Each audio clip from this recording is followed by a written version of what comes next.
This is Bart, and this is a live broadcast of Most People Don't, But You Do podcast. We are very pleased to have an incredible guest. Want to share a little bit more about our podcast. We don't always do it live, but recently we've been having amazing success. In fact, there was one conversation a few weeks ago with Doug Barman, Senior Vice President of Conference Direct. It had gone out to 211,000 people. We're using this platform, LinkedIn Live, to be able to spread good messages, and of course, it'll go out on the podcast. Today's guest is a very remarkable young lady. Her name is Giovanna Ventola. She is the founder of Rhize. We're going to get into the details of who she is and what she is doing, but I want to welcome Giovanna to the show. Welcome, Giovanna. Thank you for having me, Bart. I'm really excited for this conversation. Yeah, absolutely. And it's a conversation. That's exactly what it is. I want our listeners to be able to understand a little bit about you. And as it is leading up to, you are a very giving person. You are helping people that need help. Tell me about growing up. Where was it? And did you have this propensity to be helping others growing up? I grew up just north of Boston, and prior to starting Rhize, I didn't realize I had this propensity to help people until my childhood friends started saying, this is exactly what you did for us. So one of my friends, best friend, she said this. So I'm speaking about unemployment and I'm speaking about the job market and what we go through up against corporate America. It's like little people, big thing. And she said, growing up, you were always that person that stood between me and the bully. So when someone was making fun of her or picking on her, I swooped right in and was like, this isn't going to happen. And I would use my voice to protect my best friend. And she said, so this makes so much sense. You're kind of protecting all of these people who are struggling and need support and need help and don't need the bully. They don't need the negativity. So I guess this is just something that's been a part of me. It's meant to be. It is absolutely meant to be. And it's not unlike, this is, of course, about you, but I just want to share. Someone had asked me a similar question about my willingness to want to help people. And I make the statement of, I want to support the underdog, and I'm trying to be tolerant of the overdog. I don't like people that are cocky, arrogant, entitled. I don't like those type of people because they're not real. This goes back to probably second grade. I picked Betsy. I picked Betsy to be on my kickball team. One afternoon, second grade at recess, Betsy always wore a dress. She had red hair. She had pink, rosy cheeks. She was not athletic, never wore tennis shoes. But I picked Betsy first because she ever got to pick first. And my friends, Kenny and Eric, they were mad at me, but I picked Betsy. And I just think that's a story right there. Pick Betsy. So I'm going to play a G, Giovanna G. G. Call me G. You are picking Betsy. You are helping people, which is absolutely brilliant. So thank you for that. Thank you for that. You talk a lot about how RhizeTogether.com, Rhize got started, and it was essentially getting laid off. What was your area of expertise from a professional lens? What were you doing that sadly you ran into these situations? Yeah, when I started I was a ballet dancer, which we can go into at some point, but I started my corporate career almost 10 years ago now, and I was in commercial real estate development. So when I got laid off, I had a pretty solid career path. And the first time I ever got laid off was in October of 2020. And that's the first time in my life I didn't have a job. Since I was 14 years old, I would have 2, 3, 4 jobs. I'm used to working. And so all of a sudden, losing a job in 2020 was very difficult. Pandemic. Was able to find work about 7 months later in the same field, got laid off again 2 years after that, and then found another job and then got laid off 90 days after that. So I had 3 layoffs in 3 years, which I call it a hat trick, but some people don't make jokes, but I like to make jokes. Yeah, actually, what's funny, kind of serendipitous, it was last year, that I got laid off for the 3rd time. So the night before Thanksgiving, 4:30 p.m. Let me put a calendar invite on your calendar. Sorry, you have to hang out with your whole family tomorrow, but you don't have a job. So very interesting day in my life. Yeah, and I'm sorry. And just know that I'm sorry that happened to you. Just like I shared with my friend, we got the announcement that they're laying off 1,000 people. And my friend, who I kind of helped to maneuver through the professional world called me and said, this is what's happening to me. And it makes me angry, first of all, that that happens. And it also makes me angry that often companies, I'm going to share, I'm going to spew a whole bunch of ideas to you. It is not always people over profit. It's profit over people. They talk about this culture that they have. And then I like to examine, is the culture on paper or is it being practiced or is it both? Because who from a non-empathetic way would fire people, would lay them off, would share that the day before Thanksgiving. And it's the type of conversation that is all about, hey, look, I'm going to schedule you. What is there anything that I need to prepare for? Gee, is there anything I need to get ready? No. We're just going to have a call at 4:30 before you're going to get ready for Thanksgiving. Just nothing to get prepared for. Are you sure? Are you sure? And then your heart is racing like crazy until you're on that call. Yeah. I'm sorry. It shouldn't have to happen that way. Let me ask you, with each of the examples of getting laid off, were they empathetic to you? Did they describe the process in a way that made you feel like I'm not redundant? My job was redundant. No. Yes. The first one was a surprise. My boss did fly in for it. We did an entire day of meetings until 4:30. We toured new projects. I met new people. So I had no idea. And it was in person. So I would say probably the most respectful way to do it, but still stung. But it was a lot of, it's not you.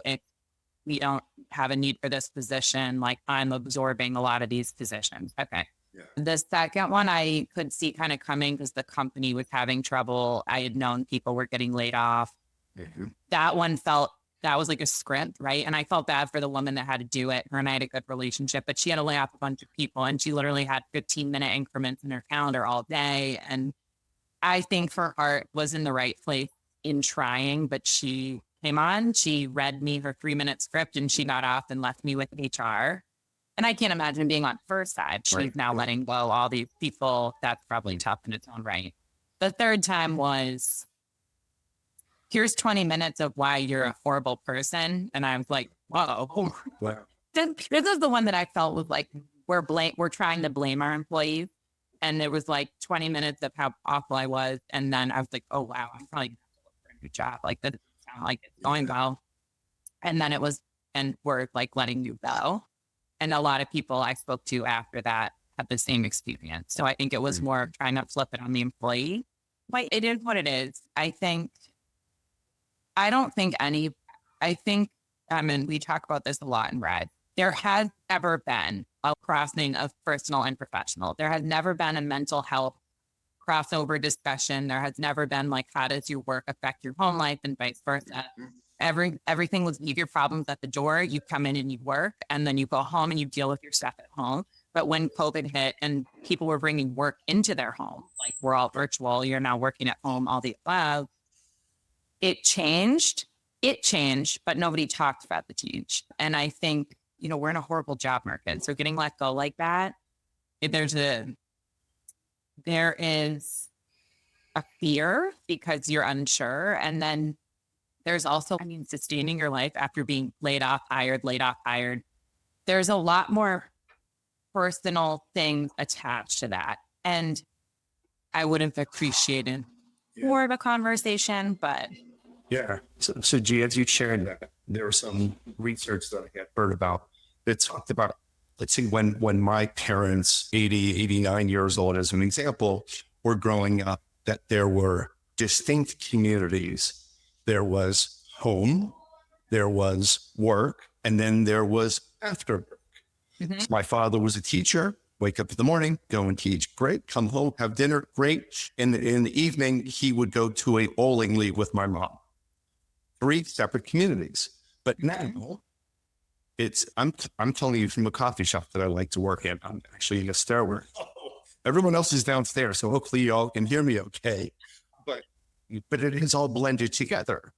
Yeah. If you're feeling good at work, if you're being treated well at work, that's probably going to process for how you're feeling at home and vice versa. There are so many different components to it.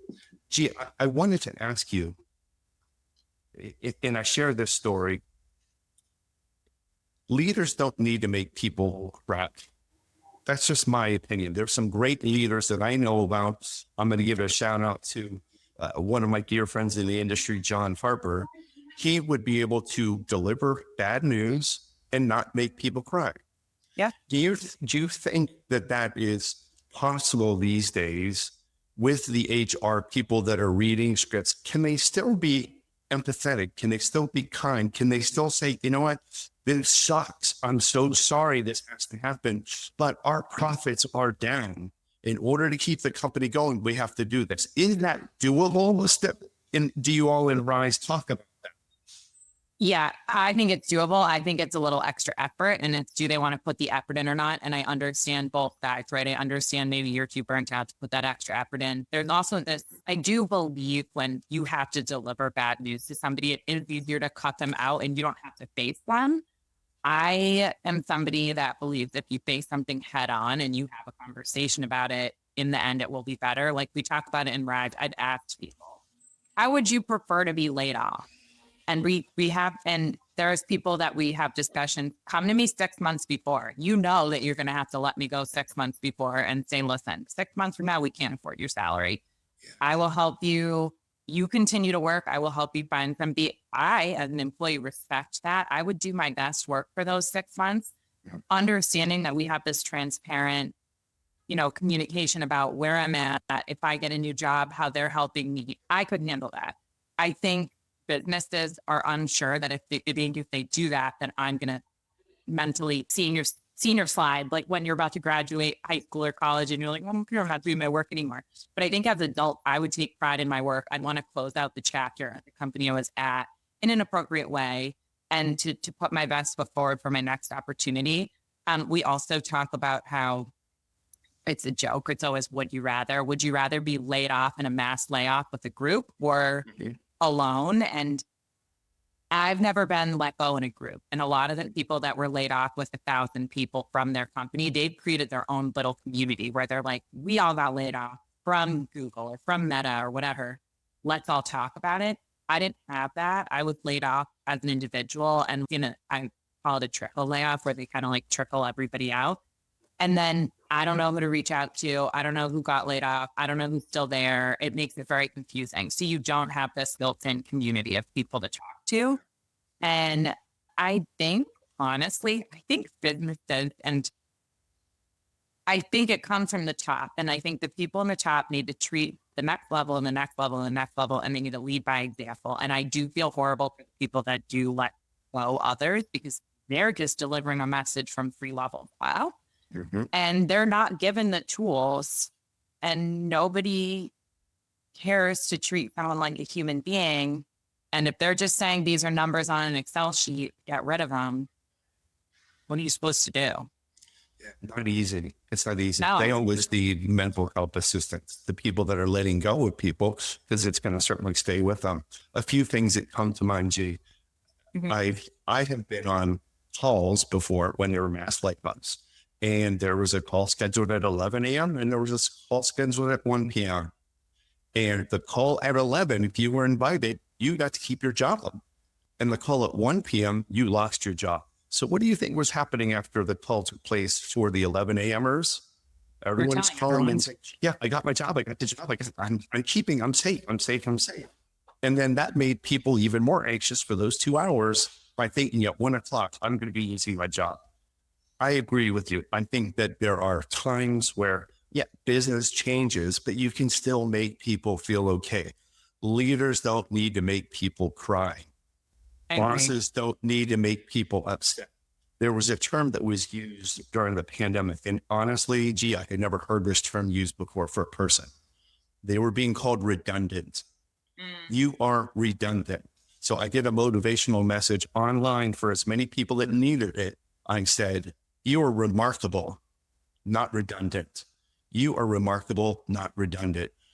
People need to separate that business element, that it's not about me, no matter how they delivered it.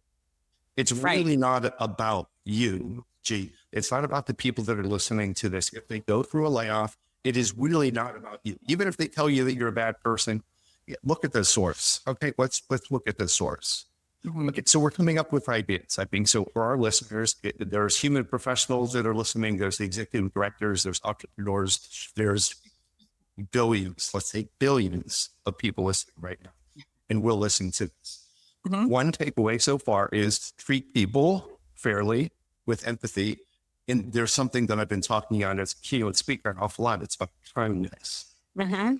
Do decency and treat people with kindness. So I think that is one great takeaway. Two, the people that sadly are losing their positions, they need to realize that it's not personal. Even though it's going to feel personal, you had used the term, it's stung. It's stung 3 times. But it bit you, it stung. But what did you use? How did you use that feeling, G, to create, to push you to do this? Well, and let's be honest, right? If that had not happened to you 3 times, No. wait, hurt a little bit the first time, second time, hurt even more, third time, yeah, it freaking stung. You used that, not fear. You used that, I don't want to say anger either. You used that feeling. How would you describe that feeling? Because you used it, G. Desperation. Okay. So I was very desperate the 3rd time I got laid off, in the sense of I was so embarrassed. I didn't want to keep reaching out to my same network and be like, I'm back unemployed again, because then it doesn't matter how you feel or how great you did. People are looking at that like, how is she can't keep a job? Yeah. And What's wrong with her? yeah. And so I'm like, I need to build a new network, and started doing things to make a bigger like net for myself. And my cousin, who's like young and Gen Z and really cool, she's just post something on TikTok. You'll meet a few people. And I'm like, okay, cool. End of January, I posted a video on TikTok with a networking email that I write. And I kind of made a joke. And I was like, somebody posted a video and I stitched it, whatever that means. And I'm like, I'm professionally unemployed. I cannot keep a job, but this is the networking email that I use, and it works. People respond, and it woke up in the morning with 80,000 views, and I had people commenting and DMing that they wanted me to forward them this email. So I did manually. Just a lot of work, by the way, and forwarding an email. So like, it took me a long time. But that's sort of, and then my cousin was like, listen, there's a lot of people getting laid off on TikTok right now. Whatever you've said is resonating. You need to keep talking. And for me, it was creating a conversation around something that I couldn't talk to anybody else about, because my friends and family were not in that same position, and I had nobody to talk to about what I was dealing with. But people on TikTok were responding, and we were having this dialogue about what was going on.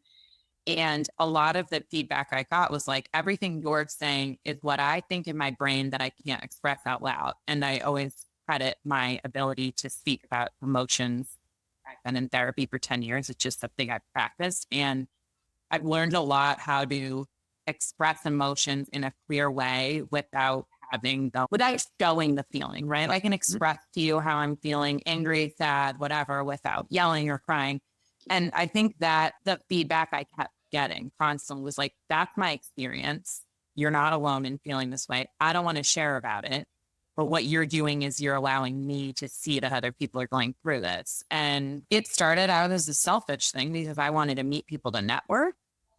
And I was like, okay.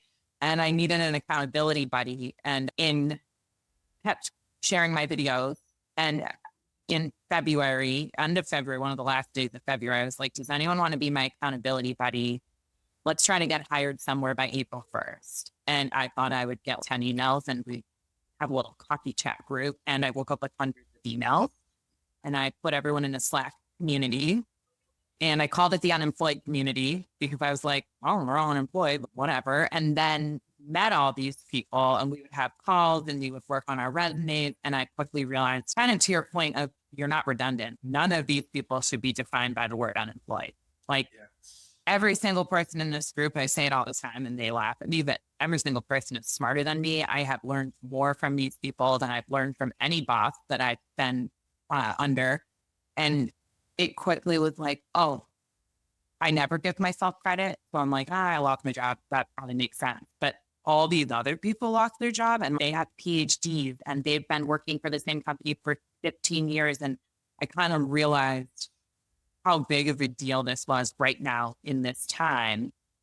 And all these people have either had 1, 2, 3, some people have had 5 layoffs, and they're starting to feel really bad about themselves, which is They're not bad. feeling, they're not feeling remarkable. No. G, you were vulnerable enough and uniquely confident enough.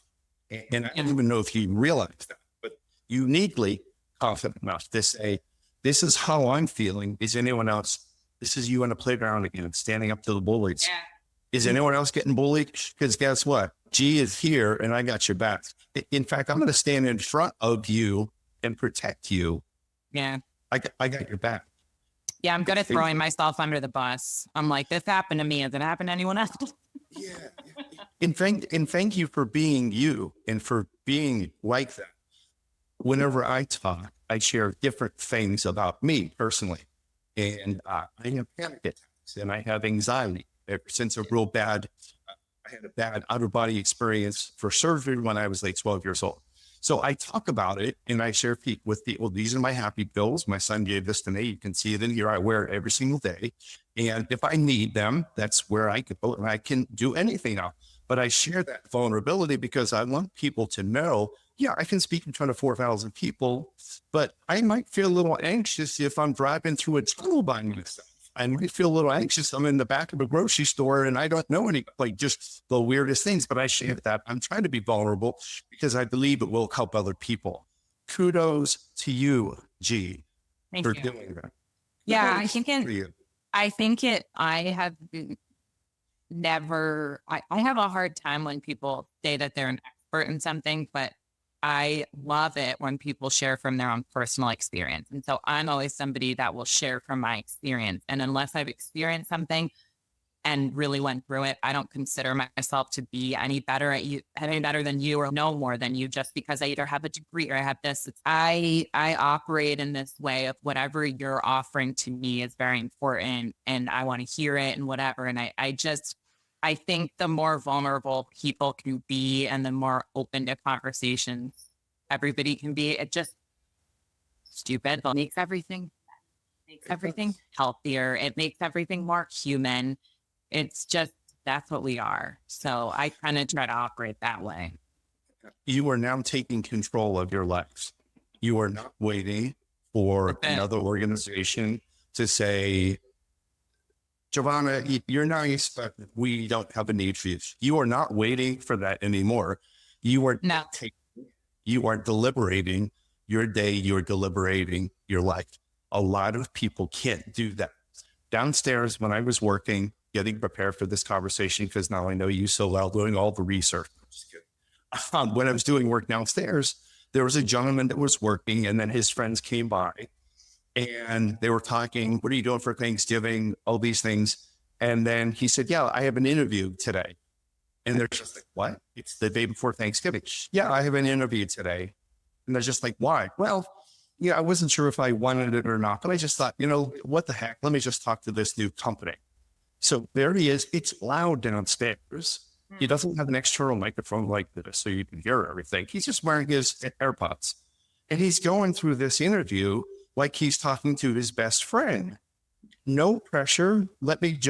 I'm like, are you kidding me? It's probably loud. They probably can't even hear you. But that was his approach. Now, granted, he is working for another company, and this was another opportunity to talk about something else. But in my mind, this is what it shared with me, G. It shared, and I've heard this from a lot of different people. If you are unhappy what you were doing for work, get another job. Fair? Right. If you're unhappy with where you live, move. If you aren't happy with how companies are treating you, start your own company. Because what's the worst that will happen? If you ever run out of money, you need a place to live. I have friends in Charleston, South Carolina. You can stay with me and my wife and my son. Okay. What is the worst that's going to happen? What is the worst that is going to happen? And sadly, I had one more story. I know I'm not letting you talk, but I just want No, this is good. This is to good. you through this. And then we're going to share this with your Rhize community. Almost to the day I had a massive heart attack 6 years ago. I am here, and I believe that the stress associated with, and this was right before the pandemic, there was a lot of cultural changes within the company I was working for. I believe that led to my heart attack. After I recovered, it was just normal routine, no surgery, but upon recovery, bad stuff happened, but I'm here. What I share with people, and if I present in front of audiences, I will often share the blue screen of death as a surprise. You know, when your computer crashes, you know, that looks in. Yeah. I will share that as a surprise. And then the message after that is, Jovana, don't wait. You don't know when your computer's going to crash. You don't know when you're going to get that phone call Thursday before, Wednesday before Thanksgiving, Tuesday before Christmas, but you don't know when you're going to get those things. Yes. So you can control your attitude. You can control your thoughts. You can control what you're doing with your time, but don't wait. You should not spend another second feeling bad when you can do something about it. And I'm telling this to you, thus telling it to your Rhize community. Do you agree? It's interesting because it's a scary thing. And I've had other, and this is kind of what we talk about in Rhize. Your job is not the only thing in your life.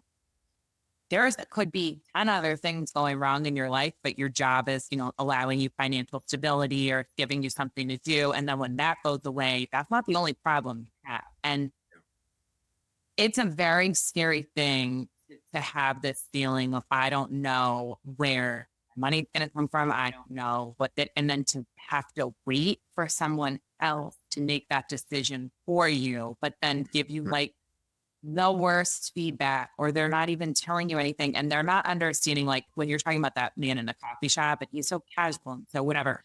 I would freak out before every interview I had, because I'd be like, if I get this job, then I will be making money. Like, it was life and death, like, to be dramatic, until I was at the lowest point in my life. So I feel like for me, it makes sense, but I think, it's hard to get there. And I'm not saying everybody has to get to the lowest point in their life before they find out what's for them, but you have to find a way to be in control of something. You're in control of nothing, though. That we talk about that in Rhize all the time. You're not in control of anything, and you also have to learn how to just like be. But I think, there's a lot more to life.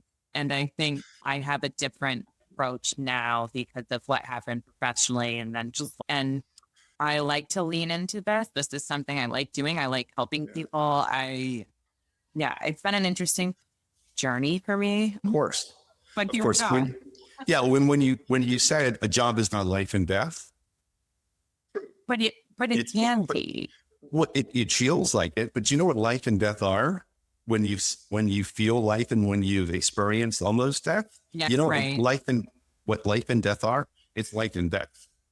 Yeah. And while you are living, you realize. So I'm going to share a couple of things. You're talking about not feeling like you're accomplishing anything, and everything else is happening to you, not necessarily for you.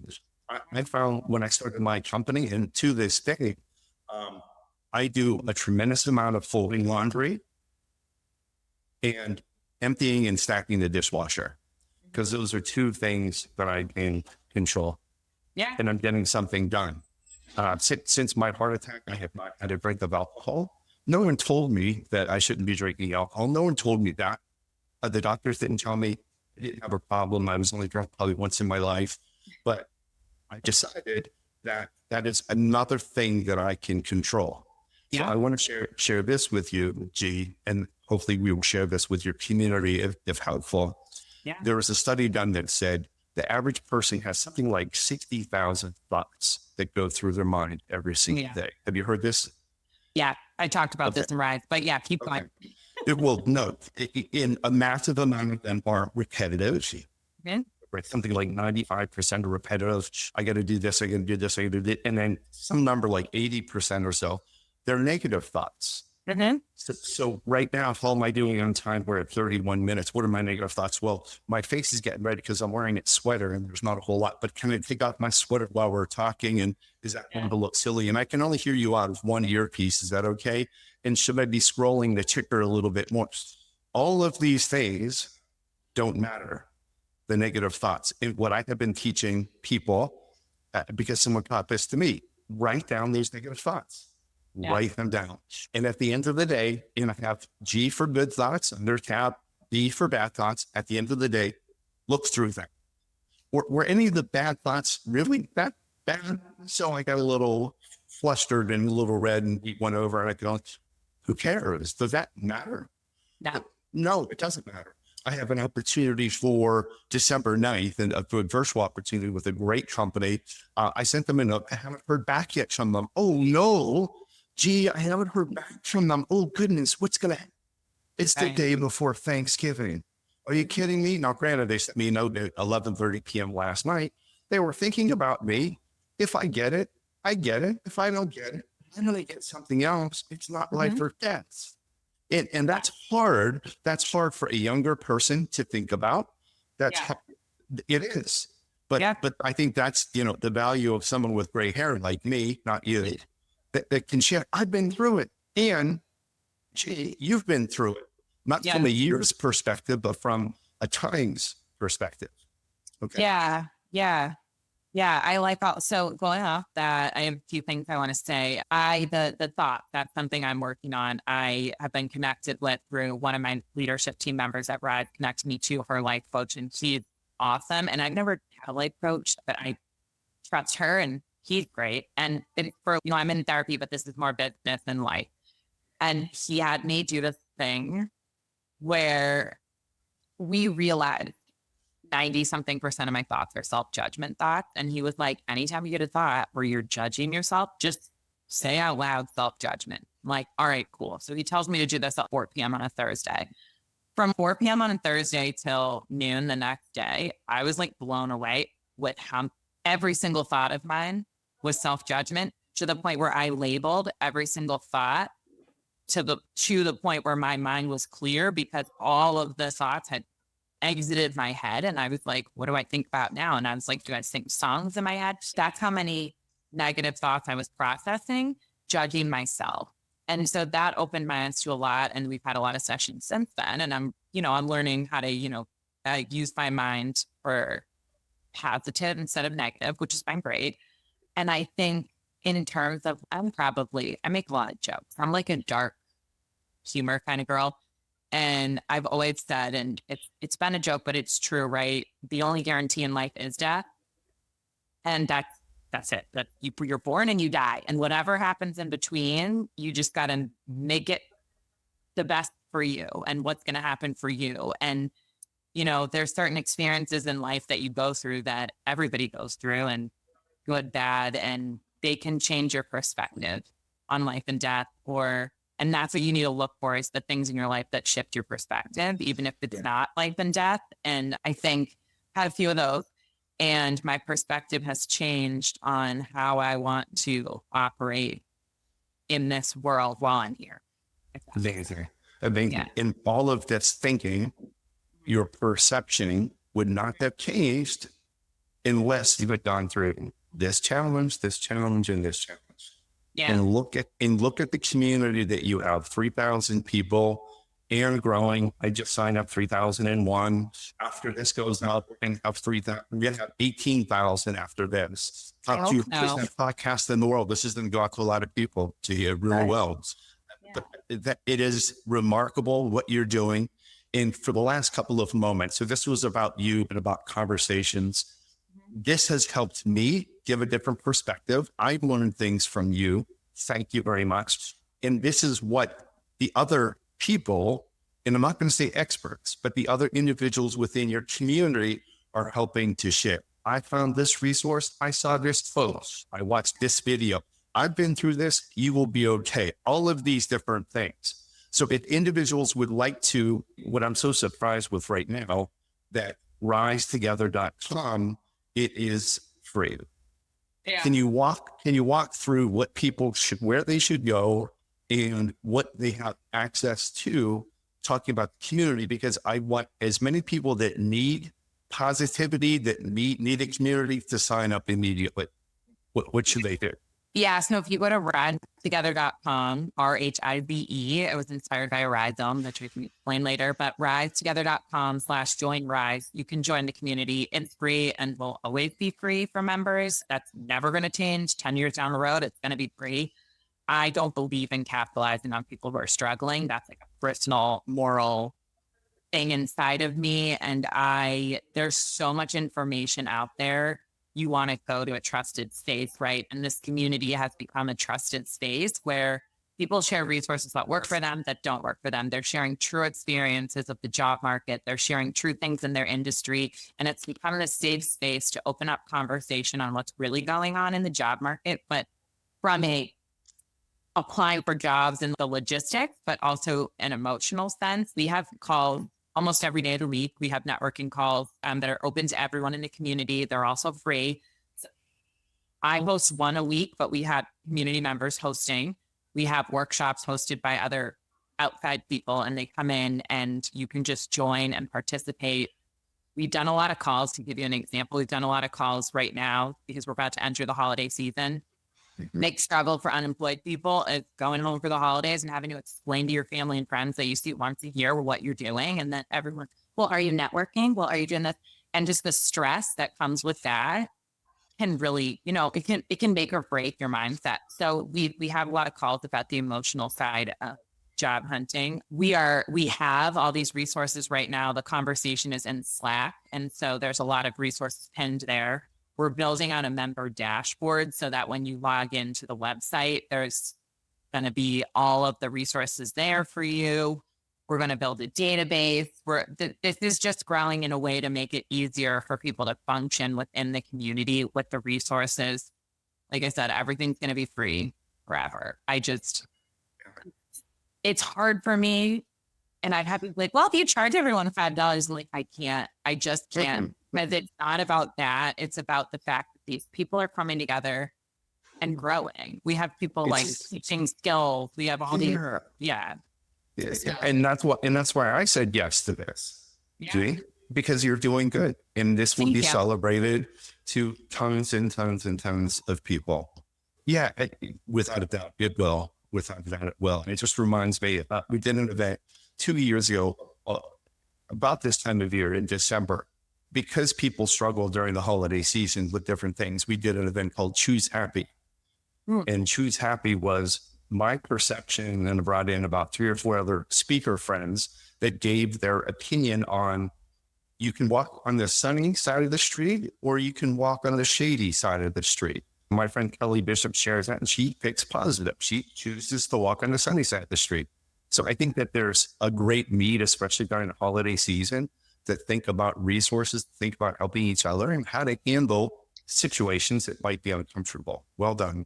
And real ways to do it, right? Like kind of what you said, it's like you make that choice, shady or sunny. And there's problems. People have problems and people have things they need to talk about, but we call it productive venting. You can share your experience and then you allow the people in the call to be like, okay, I hear what you said. What if you tried it this way? So that it's not just like a complaint fest. We want to productively get beyond this, but there is a safe space to have your complaints. And I think that's how we've always operated within Rhize. That you can get your true feelings out, but somebody will be there to catch you before you vent too much and then it turns into too much negativity. You know what I mean? Yeah, it's good. We're trying to change that mindset. So fantastic. Before we give out your contact details, I do like to ask my guests to complete the sentence. The name of the podcast is Most People Don't, But You Do. The name of the book is Most People Don't. The name of my company is Most People Don't. How would you fill in the blank? Most people don't blank. Like about myself? No, just in general. There's no right or wrong answer. How would you fill in the blank? Most people don't blank. I would say most people don't believe in themselves enough. Yeah, ideal.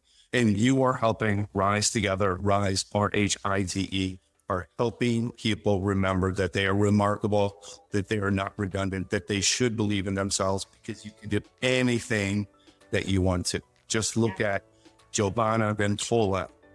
Just look at you. If people would like to learn more, again, Rhize is spelled R-H-I-Z-E. Where should we direct them to? The website, rhizetogether.com. My email is hello@rhizetogether.com. I answer that email, so if anyone wants to reach out. I would say I'm on TikTok, Giovanna Ventola, but it's Giovanna.Ventola, so make sure there's the dot in there. That's pretty much it. Or once you get in the community, you can DM me privately. So I'll get any messages. It might take me a day or two to get back to you because I get a lot of them, but I try to respond to everybody that reaches out. So. Fantastic. Jovana, I cannot thank you enough. Thank you for helping people.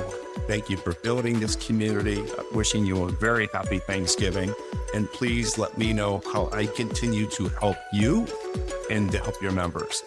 Very, very important comments. So well done. Thank you again. Thank you for having me. It was great.